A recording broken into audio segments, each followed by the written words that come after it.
Bem-vindos de volta. Essa selfie vai ficar bonita. Vamos lá. Tô vendo aí o pessoal tirando selfie. Faz o seguinte. Quando postarem, me marca que eu vou compartilhar também. Não vai postar não? Como não? Ah, vale para todo mundo. O pessoal que está em casa também vale, tá? O pessoal que está em casa também vale. Eu adoro receber, recebo um monte. Adoro receber a foto do pessoal assistindo as aulas online, assim, né? E aí fica o convite pro pessoal da live também, para mandar a foto. E se publicar no Insta, pessoal, pode me marcar lá, que eu vou compartilhar também lá nos meus stories, tá? Vamos lá, vamos avançando aqui. Já sabemos que a Seguridade Social reta finalíssima agora, né? Parabéns a vocês que sobreviveram a 8 horas de aula de direito previdenciário, né? Quer dizer, por enquanto ainda não vamos contar a vitória antes da hora, né? Vamos ver se vão aguentar até o final agora aqui no nosso último bloco.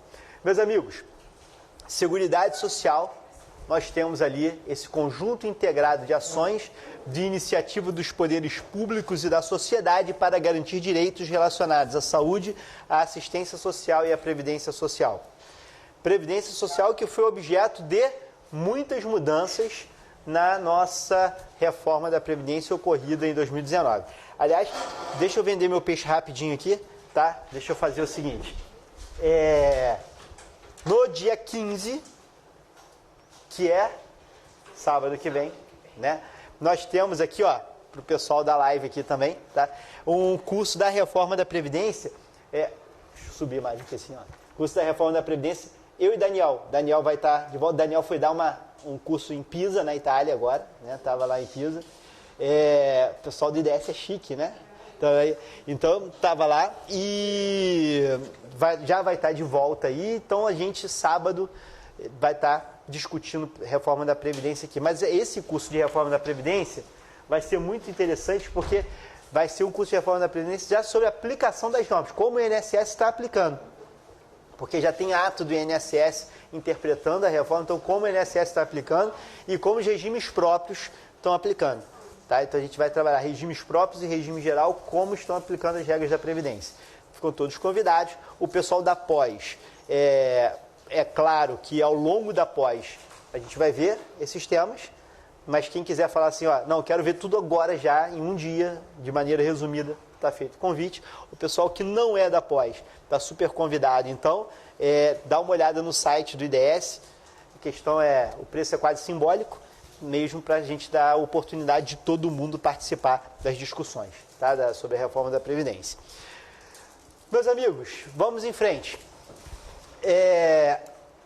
Quando a gente fala dos 3 ramos da Seguridade Social, saúde, assistência e previdência, você tem ali a saúde tratada nos artigos 196 a 200, a assistência nos 203 e 204, e a previdência está no 201 e 202 e também no artigo 40 para os servidores públicos. Nós não vamos falar de saúde, tá? Nós não vamos falar hoje a fundo de assistência. Eu quero só pintar um quadro para vocês aqui. Eu quero rapidamente falar de 2 aspectos da saúde e da assistência para depois a gente conseguir comparar com previdência. O objetivo não é estudar direito à saúde, até porque direito à saúde seria uma pós específica só para tratar de direito à saúde, que é o tema que eu gosto muito. Uma das minhas dissertações de mestrado, inclusive, foi sobre direito à saúde. Mas nós vamos lidar aqui agora sobre apenas focando um aspecto que me interessa. O coração do tema saúde na Constituição está aqui, artigo 196. É um artigo que eu acho bonito, legal, tem uma história por trás dele, né? Você vê aqui, ó, a saúde é direito de todos e dever do Estado, garantido mediante políticas sociais e econômicas que visem a redução do risco de doença e de outros agravos ao acesso universal e igualitário às ações e serviços para sua promoção, proteção e recuperação. Essa parte inicial é muito legal. A saúde é direito de todos e dever do Estado, garantido mediante políticas sociais e econômicas. Né? Então, reparem aqui, a saúde é direito de todos e dever do Estado. A saúde, como direito público, não é a garantia dos mais pobres, não é a garantia dos mais ricos. Não é a garantia de quem paga imposto, não é a garantia de quem não tem condição de pagar a saúde privada. É direito de todos. É o mais universal dos ramos da Seguridade Social. E até para que você tenha esse direito de todos, ela é gratuita. Gratuita no sentido de não ser cobrada qualquer contraprestação para você ter acesso ao serviço. O serviço não é condicionado a qualquer contraprestação. Tá? Então, ela é universal e gratuita. Quando você fala de saúde, a sua relação com a saúde já começa quando você procura o cuidado.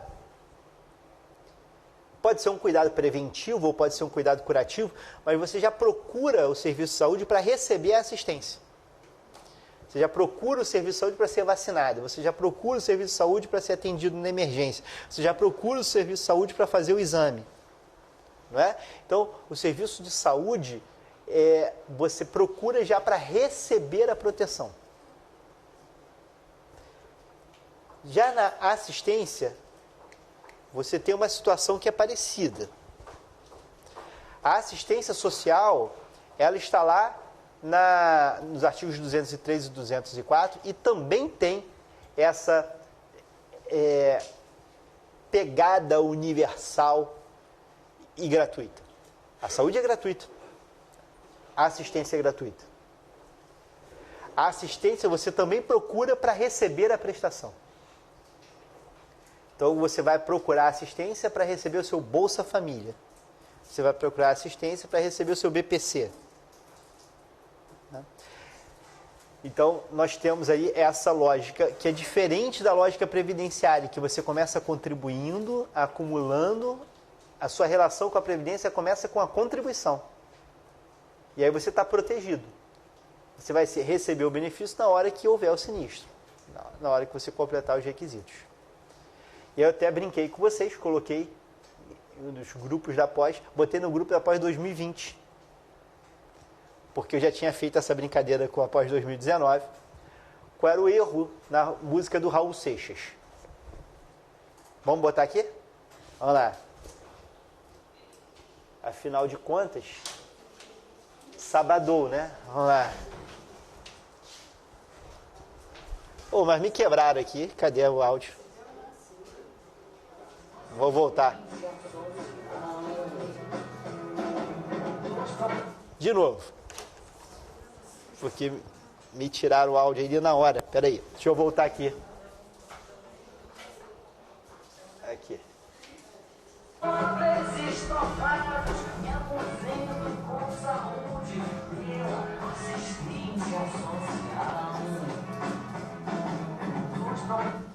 Qual é o erro da música do Raul Seixas? Se aposenta com saúde. Alguém falou, né? O erro é se aposentar com saúde. Não, na verdade,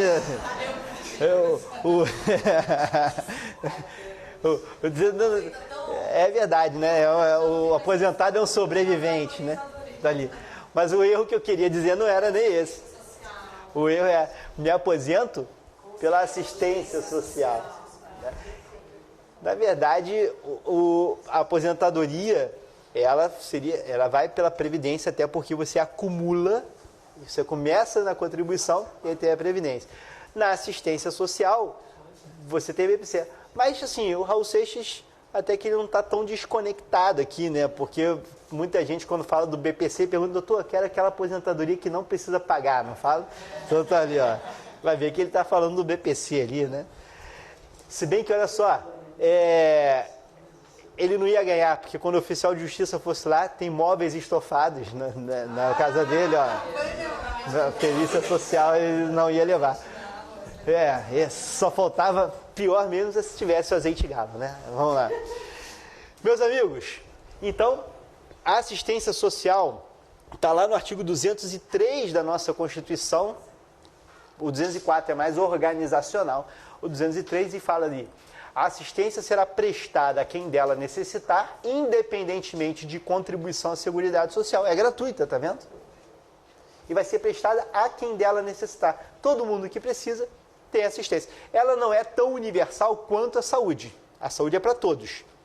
Mas ela continua sendo universal. A saúde, mesmo quem não precisa, tem direito. Mesmo quem não precisa, tem direito na saúde. Você pode ter dinheiro para vacinar seu filho na clínica particular. Mas se você quiser, você pode vacinar no posto de saúde. Já quando você fala de assistência social, é só para quem necessita. Aí fica uma dúvida, né? Quem necessita de assistência social? Para a gente responder a isso, a gente tem que buscar um conceito de assistência social. E o conceito que está na Lei Orgânica da Assistência Social nos ajuda. O artigo 1º da Lei Orgânica da Assistência Social, a LOAS, a Lei 8742 de 93, nos traz um conceito de assistência social. Então, a Lei 8.742 de 93 traz um conceito de assistência social, e esse conceito é o seguinte, olha lá: assistência social, direito do cidadão e dever do Estado, é política de seguridade social não contributiva que provê os mínimos sociais realizada através de um conjunto integrado de ações de iniciativa pública e da sociedade para garantir atendimento às necessidades básicas. Vamos destrinchar um pouquinho aqui rapidamente. Quando você está falando de assistência, então você está falando do ramo da seguridade social, que constitui uma política pública, né? Porque, olha lá, é um conjunto integrado de ações também, então é uma política pública setorial, é uma política pública dentro da política pública macro. Uma política pública que tem por objetivo atender às necessidades básicas do indivíduo, fornecendo-lhe, sabe o quê? O mínimo existencial. Que mínimos sociais aqui são sinônimos de mínimo existencial. Então, a assistência quer fornecer o mínimo existencial, de maneira não contributiva, de maneira gratuita. A ideia da assistência, meus amigos, é resgatar o status de cidadania do indivíduo. Ele está abaixo do padrão mínimo de cidadania. Ele não tem as condições básicas para participar da vida cidadã. Você vai perguntar para o sujeito o que você acha da reforma da Previdência. O que você acha, enfim, da crise do coronavírus. Eu ia falar, coronavírus? Meus filhos tomam banho no esgoto. Dormem. Que coronavírus, o dia que isso chegar no Brasil, se meus filhos ainda estiverem vivos, já vai ser tranquilo, né? Reforma da Previdência, sei lá, eu tenho que saber onde eu vou dormir hoje com a minha família. Então, a ideia da assistência é pegar essa pessoa que está como um pária e colocar no patamar zero, porque ele está no patamar abaixo de zero.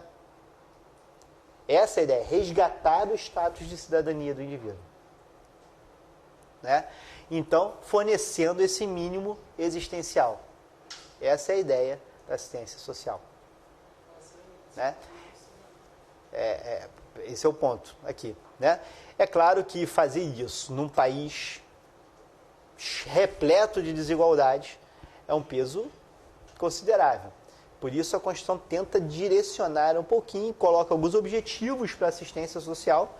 Tem aqui, ó, proteção à família, maternidade, infância, amparo a crianças, promoção e integração no mercado de trabalho, habilitação e reabilitação das pessoas com deficiência. E eu chamo a atenção para o inciso 5º. Lá no inciso 5º, nós temos o benefício de prestação continuada. A gente vai ter uma aula específica para tratar do BPC. Mas nós temos lá o benefício de prestação continuada no BPC. E esse benefício de prestação continuada nos traz aqui uma ideia importante daquele que eu já mencionei com vocês, de um direito que tenta retirar a pessoa do estado de miserabilidade. Né? Nós temos lá no 203, inciso 5º, regulado na própria lei orgânica da assistência social. Por isso que muita gente fala, eu quero um LOAS. Na verdade, que é um benefício de prestação continuada previsto na LOAS. Tudo bem? Ok, vamos lá. Então, temos aí essa nossa Seguridade Social com saúde, assistência e também previdência. Previdência, esse seguro social cujo debate vai nos acompanhar o curso inteiro daqui para frente. Vamos falar sobre a previdência, aí todo esse módulo discutindo aqui os benefícios da previdência social, tá?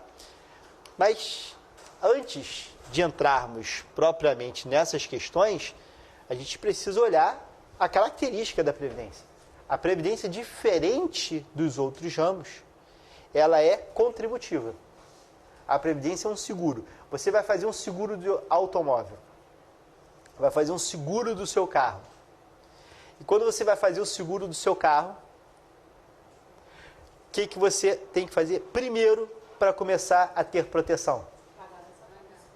Você vai pagar o prêmio do seguro, não é? Você vai pagar o prêmio do seguro. Aqui é a mesma coisa. A previdência é contributiva. A sua relação com a previdência não começa com benefício. Isso ajuda a pensar em todo o modelo. A sua relação com a previdência começa com a contribuição. Não começa com benefício. Sua relação com a previdência começa com a contribuição e não com benefício. Tá? A previdência é contributiva. Meus amigos, o que acontece aqui? Quando você fala em proteção social, especialmente no campo de previdência, você tem hoje um modelo baseado em 3 pilares. É um modelo questionado. Nós questionamos esse modelo durante o processo de reforma da Previdência, mas ele sobreviveu. Nós ainda temos um modelo baseado em 3 pilares de proteção social. A teoria dos pilares, ela veio com o Banco Mundial no final da década de 80. E ela, hoje, no nosso design institucional, ela está bem estruturada. Nós temos 3 pilares de proteção social. Qual é a lógica aqui? A proteção previdenciária, ela passa primeiro por um pilar básico. A assistência não está aqui, a assistência seria um pilar 0, né? Seria antes disso, a assistência seria um pilar 0. Quando você fala de previdência, você começa no primeiro pilar. Esse primeiro pilar de proteção é um pilar básico, em que eu não quero garantir padrão de vida, conforto. Eu quero garantir apenas o básico. Eu quero garantir apenas o básico. A ideia aqui é a seguinte, gente. Eu quero garantir que a pessoa tenha acesso a um benefício que faça com que ele não precise depender da sociedade. Essa é a ideia do pilar básico.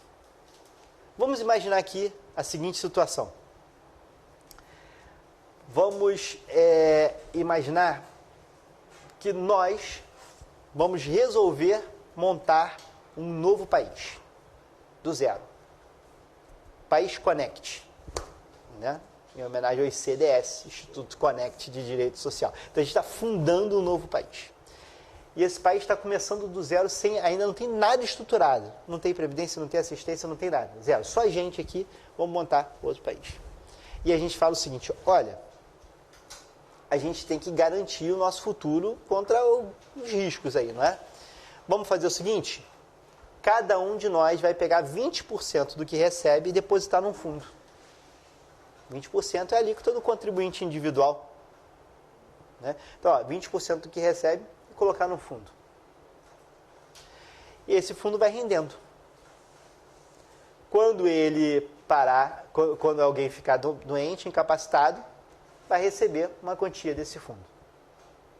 Todos concordam? Todo mundo, concorda. Um fala, não concordo. Não quero gastar meu dinheiro. Não vou entrar. Não, você não concorda, fica fora. Aí a gente segue anos contribuindo, vários anos. 20% é uma facada, né? 1/5 do que a gente recebe. Então, quem ganha 5 mil vai deixar R$1.000 ali, ó. Quem ganha 10 mil vai deixar R$2.000 ali. E ele gastando. Aí você queria fazer uma viagem, não conseguiu fazer, ele fez. Ainda tirou uma foto, postou no Insta, assim, ó, 20%. Né? Tá aqui. Você queria comprar um carro, ele comprou. Beleza. Aí você olhando, tá bom. Só que quem é o primeiro a ficar doente sem conseguir trabalhar? Ele. Ficou doente, não consegue mais trabalhar. E o nosso sistema de proteção social é só esse fundo, nosso. Aí ele bate, ele vende tudo, gastou tudo, acabou o dinheiro dele. Ele bate na porta lá da instituição, que a gente fundou, e fala, me ajuda, porque assim, vou morrer. Porque eu não consigo mais trabalhar, não consigo mais ter renda. Não tem outro programa social. Não consigo comprar remédio, não consigo comprar comida, não consigo mais nada. Estou sem um mínimo. Me ajuda. Pague um benefício para mim. O que vocês fariam?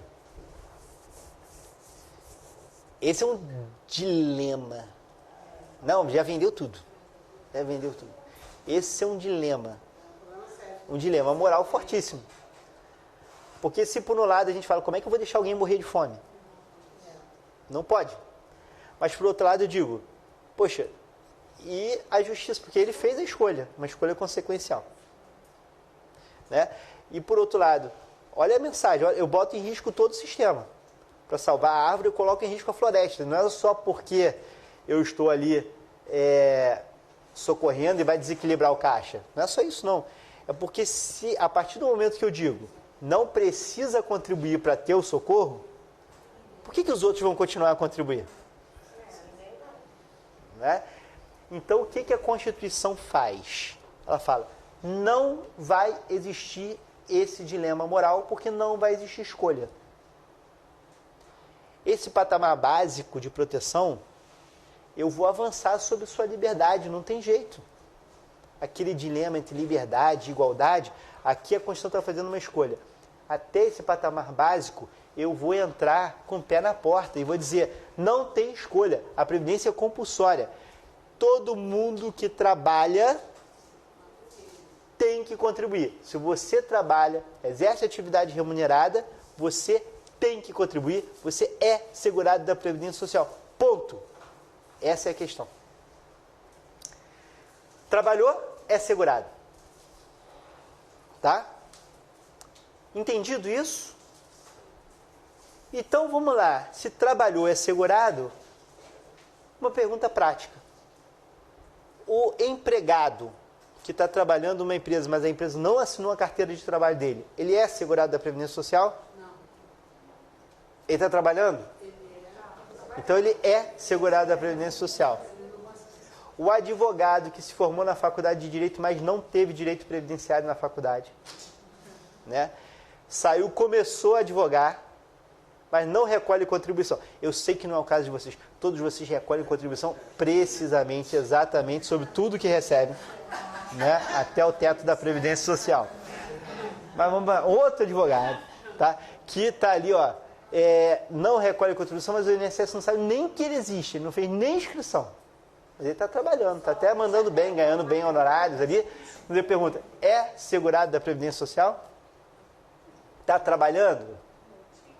Sim. Então ele é segurado da Previdência Social. Quem trabalha é segurado da Previdência Social. Ô Fábio, mas ele já vai se aposentar? Eu não estou dizendo isso. Eu estou dizendo que ele é segurado da Previdência Social. E eu já falei para vocês que a primeira coisa que acontece quando alguém vira segurado, a relação com a Previdência começa com o quê? Com contribuição. Isso quer dizer que ele já deve contribuição para a Seguridade Social. Não quer dizer que ele já tem direito à aposentadoria. Quer dizer que ele já deve contribuição para a Seguridade Social. Por quê? Porque se eu disser que só se ele fizer a inscrição que ele tem que pagar a contribuição, não é obrigatório, né? Se ele está trabalhando, ele tem que contribuir. Não tem escolha. É obrigatório. Ah, mas tem muita gente que não paga. Tem muita gente que está descumprindo a norma. Mas é obrigado, ele deveria estar. Teoricamente, poderia ter uma execução fiscal cobrando essa contribuição dele. E hoje em dia não é nem tão teoricamente assim. Porque, por algum motivo do imaginário das pessoas, é melhor dever contribuição do que dever imposto de renda. As pessoas morrem de medo de imposto de renda. E as pessoas falam, não, tem que botar alguma coisa aqui para justificar se um dia eu comprar um carro, um apartamento e tal. Né? Aí tem uma galera que faz assim, totalmente errado, mas tem uma galera que faz assim, olha, declara que ganha ali, sei lá, 120 mil reais no ano, isso dá 10 mil reais por mês, 120 mil reais no ano, e paga INSS sobre um salário mínimo, ou às vezes nem paga, né? O que a Receita fez? A Receita chegou, falou, isso aqui não é nem fiscalização, você já está me dizendo. Mandou cartinha para um monte de gente, falando, pode vir e pagar a diferença da contribuição. Já veio lançando, ó, pague a diferença, porque você está dizendo que ganhou 10 mil reais por mês. Né? No exercício da advocacia, ou no consultório odontológico, ou no consultório médico, você está dizendo que ganhou 10 mil reais por mês. Cadê a contribuição?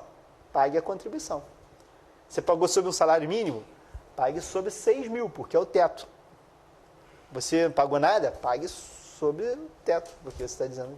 Né? Por que pode fazer isso? Porque a relação com a Previdência é obrigatória. É obrigatória. E aí tem o outro lado também, né? Não é só ruim, tem um lado bom. Alguém fala, veio reforma, tinha que arrumar um tempo de contribuição. Teve um período que eu trabalhei lá atrás, eu fui empregado, na verdade eu fui vendedor autônomo, sei lá do quê? Fui vendedor do quê? Jequiti. Tá aqui, tá? E quero dizer que eu era obrigatório aqui, porque vendedor de Avon tal, e Jequiti e tal, você tem uma certa... a jurisprudência às vezes ameniza dizendo que ele pode ser considerado facultativo, tá? Mas aqui não, para ele interessa dizer que é obrigatório. E né? Porque assim, está trabalhando, está exercendo atividade, se não for uma coisa esporádica, vender um desodorante Rolon aqui, vender um creme de não sei o que daqui a um mês, vender outra coisa, não sei o que, não sei quantos anos depois, mas não, a pessoa vive daquilo, trabalha, vende, todo mês tira... É segurado obrigatório. Ele é segurado obrigatório. Aí fala, dirigindo Uber, né? Dirigindo Uber.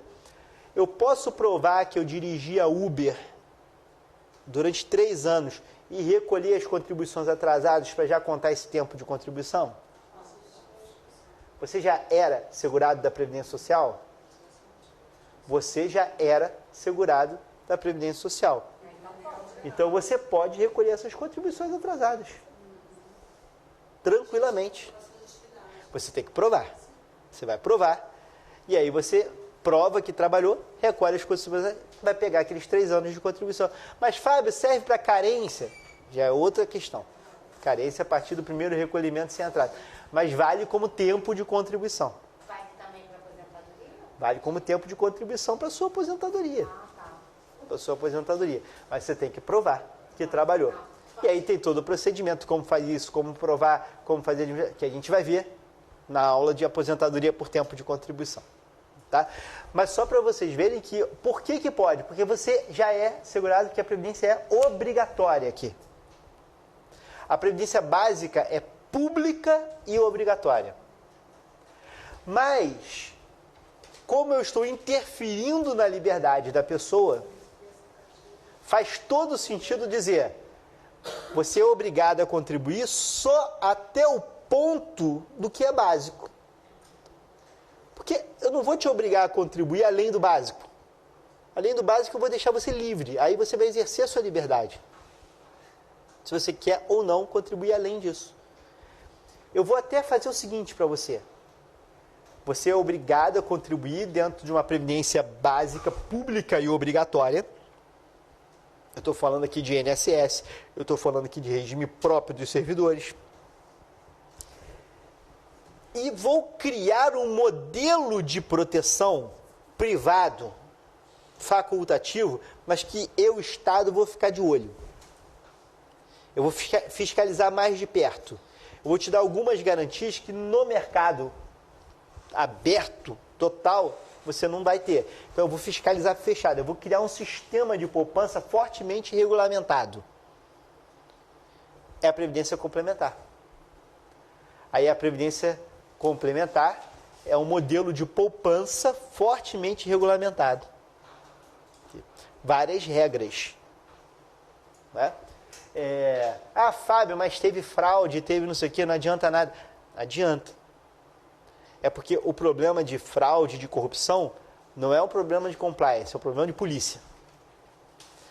Mas você tem regras de investimento, você tem regras que tornam esse investimento mais seguro do que simplesmente um investimento de mercado normal. Mas o investimento de mercado normal é o terceiro pilar, aí é a sua poupança pessoal. Aí você está por sua conta e risco. Cada um tem um modelo. Tem gente que fala, vou botar em título do tesouro. O título do tesouro está meio mal. Tem gente que fala, tem assim, uma cultura forte, principalmente de imigrantes portugueses, né? Antigamente que era o seguinte, olha, eu vou juntar, comprar um imóvel. Juntar, comprar um imóvel. E o meu futuro é um aluguel ali, não é isso? Então, ó, isso é terceiro pilar. Tem gente que é mais arrojado. Aquele meu amigo falou, vou investir em maconha. Né? Está no terceiro pilar. Né? Às vezes, esse terceiro pilar, ele investindo em maconha, ele vai ver 4, 5, 6, né? Tá ali, então, vejam, você está ali investindo por conta... Aí é a sua poupança, pessoal. Aí é a sua estratégia de poupança. O que eu falei lá no iniciozinho da aula é que o advogado previdenciarista, hoje em dia, tem que olhar isso sempre, mas tem que também, lidar com esses outros pilares aqui para falar com seus clientes. Né? Não dá para ficar só no primeiro pilar hoje, na hora de prestar assessoria jurídica de planejamento previdenciário.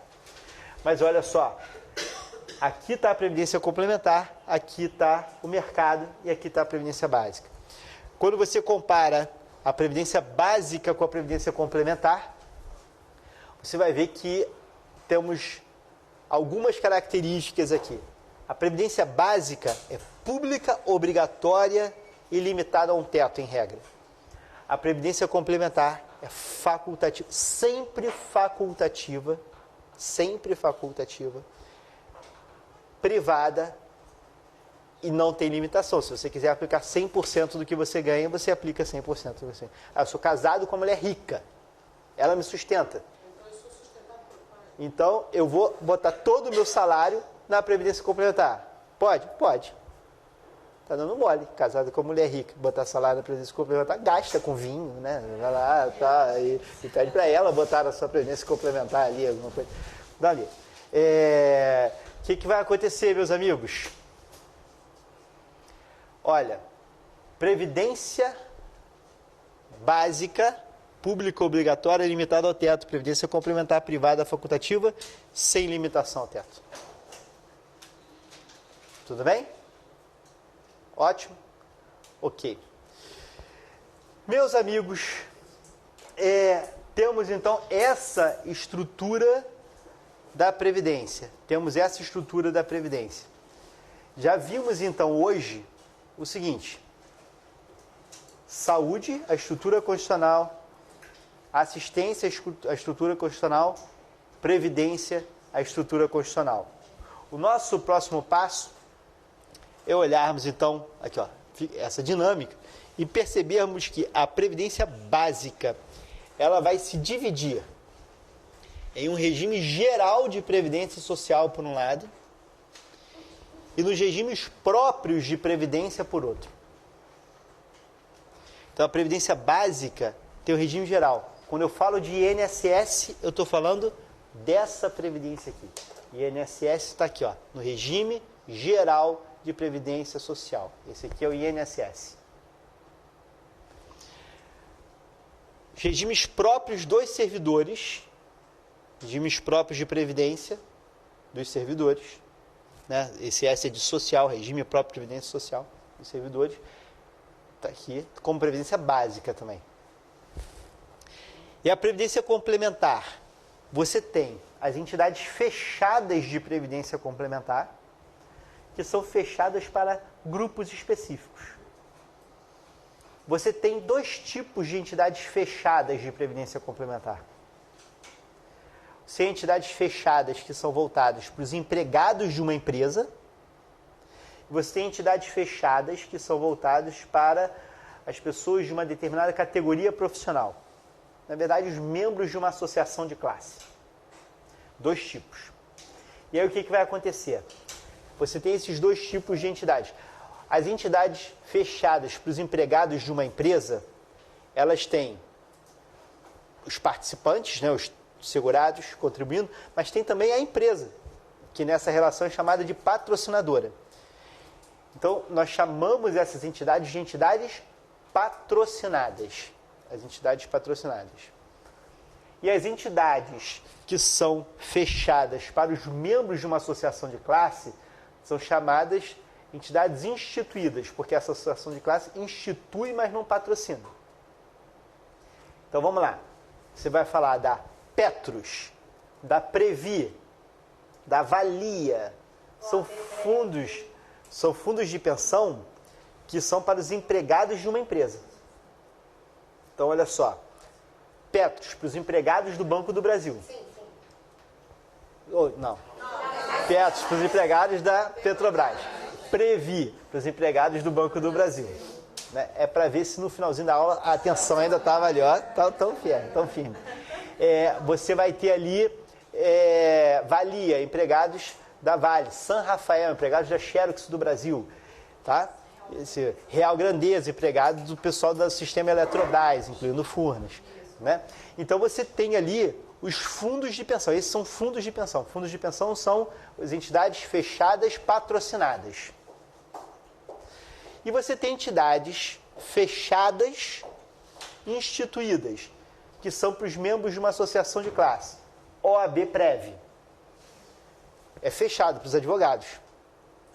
Você tem ali Odontoprev, para os dentistas. Então você tem associações de classe que tem entidades. A diferença é que na OAB Prev, a contribuição é só do participante. A OAB não contribui. Ou vocês acham que a OAB vai pagar a contribuição para vocês? Né? Na fechada com patrocinador, você tem a contribuição do participante e do patrocinador. Tá? Então é turbo-hélice, dupla ali. Tá? O que vai acontecer? Agora, você tem também entidades abertas de previdência complementar, que são aquelas que estão no mercado. As entidades abertas de previdência complementar estão no mercado. Isso. Se você chega lá no Banco do Brasil, vai conversar com o seu gerente e vai falar, eu quero uma previdência privada, eu quero fazer uma previdência da Previ. Ele vai falar, da Previ você não pode, porque a da Previ é só para os empregados do banco. Mas o banco tem uma entidade de previdência aqui no seu grupo, que é a Brasil Prev. Então você pode contratar uma previdência da Brasil Prev. Né? É claro, obviamente, com certeza, você não vai contratar a previdência privada com o seu gerente de banco. Tá? Porque o gerente de banco parece seu amigo, mas não é. Estou falando sério, tá? Não é seu amigo, não caia nesse conto. Tá? Ele tem que bater meta. Você vai fechar a previdência depois de pesquisar muito em todas as entidades de previdência. Porque, meus amigos, se você fecha um contrato de previdência privada ruim, você perde muito dinheiro. Porque você está falando de um contrato de longo prazo. Se você fecha um contrato de previdência um contrato de previdência com uma taxa de administração alta, você perde dinheiro, mas você pode perder muito dinheiro mesmo lá na frente. Porque você está falando de juros compostos a longuíssimo prazo, você pode perder muito dinheiro. Então, não caiam assim, aqui é porque o Banco do Brasil é mais seguro, eu vou fazer. Não. Se o Banco do Brasil Prev tiver uma boa proposta, você faz, mas senão você vai olhar lá, e você vai poder fazer isso, tem que fazer isso durante o tempo todo. Porque você tem portabilidade. Você vai poder pegar e portar aqueles recursos para outras entidades. Tá? Cuidado, quem fez no Banco do Brasil, tá? Simplesmente fez antigamente, muito antigamente, Vê qual é o contrato, porque o contrato, esse contrato bem de antigamente, o Banco do Brasil tinha um contrato que era péssimo antigamente, mas que ficou maravilhoso hoje em dia, porque garante uma coisa assim, garante TR mais não sei quantos por cento ao mês, algo que está muito acima do que você consegue com qualquer outro rendimento, hoje. Porque na época era muito ruim para o participante. Aí quando era ruim, eles faziam com um monte de gente e ficavam quietinhos. A partir do momento em que virou, eles começaram a ligar para todo mundo, migra, tá? Não sei o que, tem outro que quer ver melhor, com uma taxa de carregamento menor, não sei o que. Só que a rentabilidade desse plano antigo é muito boa. Então, antes de migrar, estude. Tá? Antes de migrar, estude. Mas, ou seja, aqui tem a entidade aberta. A entidade aberta de previdência complementar, ela é um misto de segundo e terceiro pilar. Para os profissionais liberais que realmente fazem dela uma poupança para a aposentadoria, ela é segundo pilar. Só que muita gente usa as entidades abertas de previdência complementar só como estratégia ou de investimento ou de planejamento tributário, para pagar menos imposto de renda, enfim, e de investimento. Tanto é que a duration, não sei se vocês... você tem uma medida que o pessoal faz, né? Eles chamam de duration, né? Que basicamente mede quanto tempo seu dinheiro fica no investimento, tá? A duration das entidades fechadas de previdência complementar é contada em anos, sei lá, 10, 15, 20 anos. Nas entidades abertas, isso é em meses, porque a pessoa bota, tira, não sei o que, tá? É mais um investimento. Mas o que eu digo avaliem sempre essas possibilidades de segundo e terceiro pilar. Para vocês, e assim, uma dica prática. Ao fazer um estudo para vocês já vão estar fazendo também um estudo que você pode oferecer para os clientes em casos de planejamento previdenciário, né? Mas começa com o seu. Com certeza. Começa com o seu. E aí, avaliando o seu, é um estudo que dá trabalho, que você vai ter que manter sempre atualizado, e é algo que você pode cobrar numa assessoria jurídica para os seus clientes também, não é? Isso faz parte do planejamento previdenciário, isso aí. Tudo bem? Meus amigos, o que vai acontecer aqui com a gente? Eu vou poupá-los do sofrimento. Porque dentro do nosso programa viria agora a história da Seguridade Social. Mas vamos lá, estudar história da Seguridade Social tangencia o insuportável. Quando você fala disso, num sábado, final da aula, ultrapassa qualquer barreira da razoabilidade.